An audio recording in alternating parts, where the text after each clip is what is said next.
I'm going to show you guys today a quick way to map running routes in your neighborhood or wherever you are. So I am at mapmyrun.com.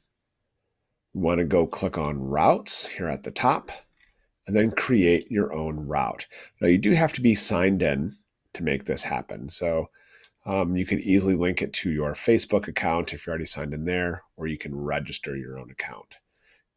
But once you're registered, this is a great tool to have around. So it doesn't always take you to your exact location, kind of goes off your internet service provider, which is not very accurate.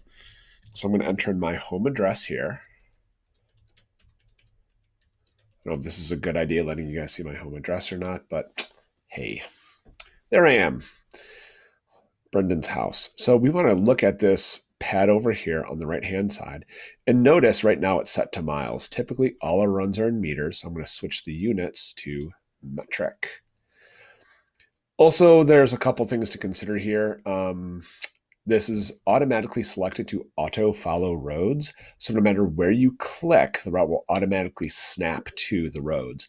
So if you know you're running on sidewalks or along roads the whole time, keep this clicked. It just makes it a lot easier. If you unclick it, you will be able to draw maps wherever you want. Like on this map, I could cut through all my neighbors' backyards, not follow a road at all. I'm keeping it clicked. It helps me quite a bit. Also, there's some easy buttons here. You could do one step at a time, clear your whole map. You could also easily click to do it out and back. So I'm starting right here at my house. For our run today, we have 800-meter run. So I need to find a route. So if I start at my house, if you notice as I click, it automatically tallies things up for me. So from my house to the end of my street, it's 0.19 kilometers. We're going to round that up to 0.2, which is 200 meters.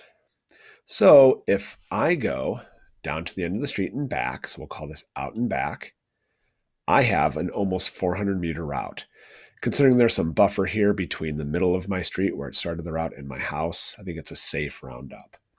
So if I go out and back, and that's 400 meters, if I go out and back twice, there's my 800-meter route. I'm done.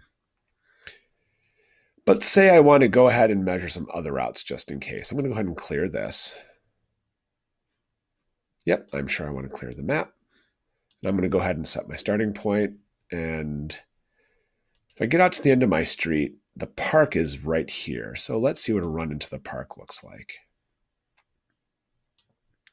If you do click and drag, it won't draw. It'll just drag the map for you. But let's say I head down here to the bottom of Quarry Run. That's 0.7 kilometers. And the nice thing about Quarry Lane here is this is a nice steep hill. So I have a nice hill on my route. If I go out and back, that's 1.4 kilometers. That's almost a mile. A mile is 1.6, guys. So that's pretty close. So let me undo that last step of out and back. So if I want to make it a whole mile, I need 0.8. So let's say if I just head down Valley Parkway a little bit this way, how far do I have to go? So I could click in little chunks until I get what I want. There you go, 0.8. That is my mile route out and back with a nice big hill in the middle. Now, because this is the parkway, I want to see if there's a landmark right here. So I'm going to switch to satellite. Perfect. So I'm going to zoom in a little bit there. Remember, click and drag. So this is right where that tree line ends. There's actually a bridle path. This is where horses usually are. So as soon as I could see that bridle path through the clearing in the trees, I know right where I am. Typically, as I come down Quarry Lane here, though, I will cross the street and probably right about there. So just like that, thanks to Map My Run, I can now map my routes. I have my 800 route, which I know I'm going to go to the end of my street and back twice. If I need a mile route, I know I'm going to go all the way down into the park and back up. I hope that helps. Let me know if you need any help mapping running routes around your house, but nice and easy. I now have a 200, 400, 800, a mile, heck, even a 2-mile running route, all from my house, which is everything we'll ever need here at Strong Tower.